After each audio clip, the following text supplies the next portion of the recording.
ఇవన్నీ కూడా అంటే ఇంత విస్తృతంగా కేశవరావు కమిటీని మనం కంపేర్ చేయలేము. ఇట్స్ జస్ట్ నాట్ పాసిబుల్ అన్నమాట.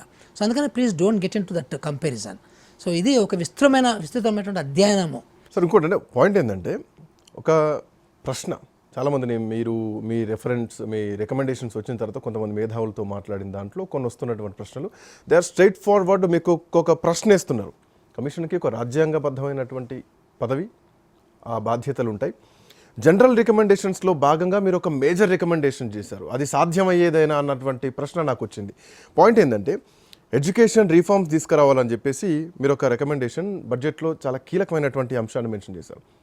వాస్తవానికి ఇప్పుడున్నటువంటి బడ్జెట్లో తెలంగాణ రాష్ట్ర ప్రభుత్వం 18% కేటాయించాలి అన్నది మీరు తీసుకున్నటువంటి రికమెండేషన్.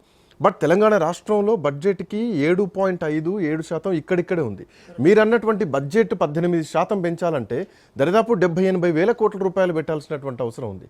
సో ఇది మీ రికమెండేషన్లో చిన్న పాయింట్ అయినా కానీ చాలా పెద్ద పాయింట్ ఇది. సో ఆ స్థాయిలో తెలంగాణ రాష్ట్రంలో బడ్జెట్ కేటాయించే పరిస్థితి ఉందా? సో దీనికి ప్రభుత్వం ఎట్లాంటి రియాక్షన్ వచ్చే ఛాన్స్ ఉంది?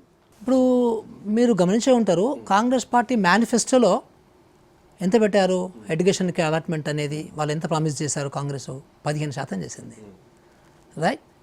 తర్వాత గత చాలా సంవత్సరాల నుంచి, ఒక 60 సంవత్సరాల నుంచి కూడా అసలు జీడిపి అంటే మనకు అర్థం కాదు, కానీ సో ఈ బడ్జెట్ అలొకేషన్ అంటే బాగా అర్థమవుతుంది.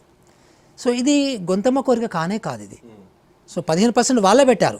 మీరు అన్నట్టు ఇప్పుడు 7.5% ఇచ్చారు, అంటే ఆల్మోస్ట్ లైక్ డబుల్. కోట్ల బడ్జెట్లో 17% వాళ్ళు 15% పెడితే మీరు 18% అంటే ఈ బడ్జెట్ అక్కడ మ్యాచ్ అవ్వట్లేదు అన్నదే ప్రశ్న.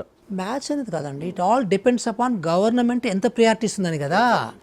ఇప్పుడు మీకు ఢిల్లీ గవర్నమెంట్ 30% ఇచ్చింది, సరిపోయింది. ఢిల్లీ గవర్నమెంట్కి ఇరిగేషన్ లేదు, అగ్రికల్చర్ లేదా అంటారు మీరు, బాగానే ఉంది. మహారాష్ట్ర 18% ఇచ్చింది, the biggest budget in the state country Maharashtra. మరి వాళ్ళు 18% ఎట్ ఇచ్చారు, రైట్. మీకు ఒక విషయం తెలుసా, Telangana is the lowest budget allocation for the education, number 1. Number 2, 28 రాష్ట్రాల బడ్జెట్స్ మీరు స్టడీ చేస్తే average it is coming to 16-18% వస్తుంది. అంటే మరి ఇది గొంతమ్మ కోరిక కాదు కదా. ఆఫ్ కోర్స్, అవును. అంటే అన్ని రాష్ట్రాలు చేస్తున్నారు కదా.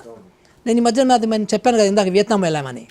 వియత్నాం వాళ్ళు ఒక చట్టం తీసుకొచ్చారు 10-15 సంవత్సరాల క్రితమే ఎప్పుడో. అక్కడ చట్టం ప్రకారము ఫెడరల్ గవర్నమెంట్ అంటే సెంట్రల్ గవర్నమెంట్ 20% అలొకేషన్ ప్రతి బడ్జెట్లో పెట్టాలి అని చెప్పేసి ఆ చట్టం తీసుకొచ్చారు. సో ఆ 20% ఫెడరల్ గవర్నమెంట్ సెంట్రల్ గవర్నమెంట్ ఇస్తూ ఉంటే మళ్ళీ లోకల్ స్టేట్ గవర్నమెంట్స్ వాళ్ళు ఇంకో 10% యాడ్ చేస్తున్నారు. సో మేము చూసింది ఏంటంటే అక్కడ ప్రతి రాష్ట్రంలో 30-40% బడ్జెట్ అలాట్మెంట్స్ విద్యకు పెడుతున్నారు. ఇప్పుడు మీరు డెవలప్డ్ నేషన్స్లో కూడా, అంటే వాళ్ళు ఎప్పుడో చాలా డెవలప్ అయింది, అయినా కానీ వాళ్ళు ప్రతి దాంట్లో కూడా సుమారుగా 20-30% వాళ్ళు పెడుతున్నారు. సో ఇవన్నీ మేము స్టడీ చేసిన తర్వాతనే ఈ 18% అనేది. ఎందుకంటే అండి ఈ 18% గొంతమొక్కరి కాదు.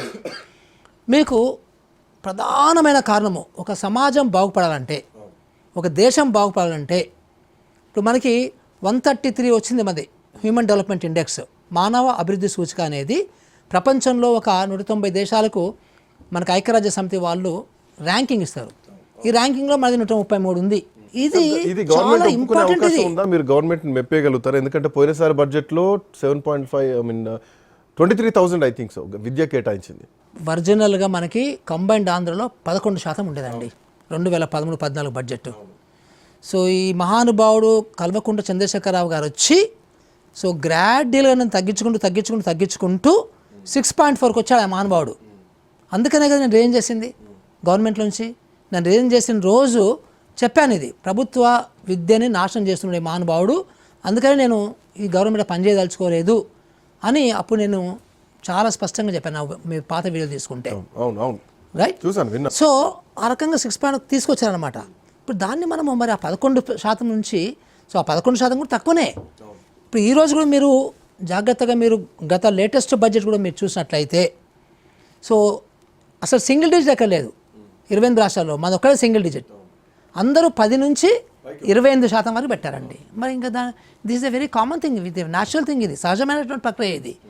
సో సాధ్యమేనంటే సాధ్యమే, నన్ను ముఖ్యమంత్రి ఏం చేయండి సాధ్యం చేసి చూస్తా చెప్తున్నాను మీకు. It's not an impossible thing. It all depends on ఎంత ప్రయారిటీ మీరు ఇవ్వగలుగుతారు ఎడ్యుకేషన్కి అనేది. మన దేశంలో ఎడ్యుకేషన్కు ప్రయారిటీ ఇవ్వరండి. మనదొక ఏమని చెప్పాలి దీన్ని, ఒక అసమానత సమాజం మంది. అంటే మన సమాజంలో ఎప్పుడు కొంతమంది 50% బాటం 50% కింద ఉండాలి, టాప్ 10% అక్కడ ఉండాలి, మొత్తము దేశంలో ఉన్న వనరులన్నీ వాళ్ళ చేతిలో ఉండాలి అని ఒక ఐడియాలజీ పనిచేస్తుంది మన దేశంలో. ఆ ఐడియాలజీ ప్రకారము మీకు కూడా డౌట్ వచ్చింది ఇప్పుడు, అసలు 18% ఇస్తారా అని. ఇస్తారా అని చెప్పి ఇవ్వాలి, ఇస్తేనే మీకు రాజ్యం డెవలప్ అయింది, ఇస్తేనే మీకు సమాజం ఒకవేళ డెవలప్ ఈ అయింది.